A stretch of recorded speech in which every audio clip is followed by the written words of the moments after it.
Before we get started, I want to remind everyone that the information in this presentation is not to be or construed as investment advice. The information presented are subject to change without notice, and while we have made every reasonable effort to ensure that the content is reliable and accurate, we have not independently verified the content and are not responsible for errors therein. Please consult a professional advisor before putting a loonie in any of these financial markets.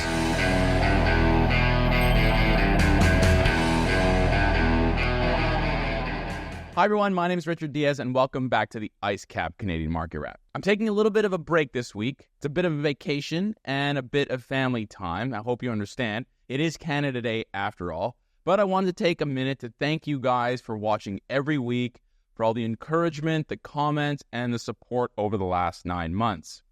Not to leave you guys totally empty-handed, I wanted to highlight a couple of news stories that relate to Canada, and I thought they were a little interesting and for you to keep in the back of your mind over the next week and the coming months.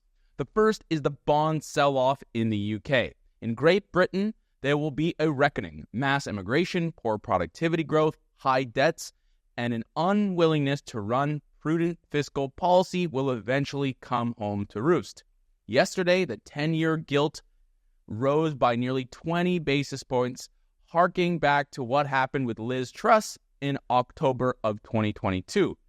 Keep this in mind over the summer as we talk about the BOC's rate cuts or not, and the fiscal bazooka that the Liberal Party is softening us up for. The second story is just delicious and, in my view, unambiguously positive.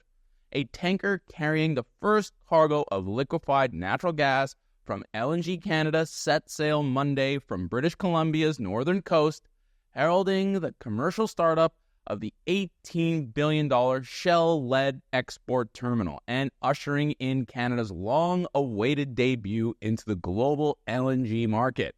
There was always a business case to sell natural gas, and I suppose this is a case of better late than never. All right, that's a wrap on this week's episode. Please like, subscribe, and follow for more. I'll be back next week for a full episode. Happy Canada Day to you and your family, and I hope you have a great week. And as always, we manage money for families across Canada and the world, so please feel free to get in touch.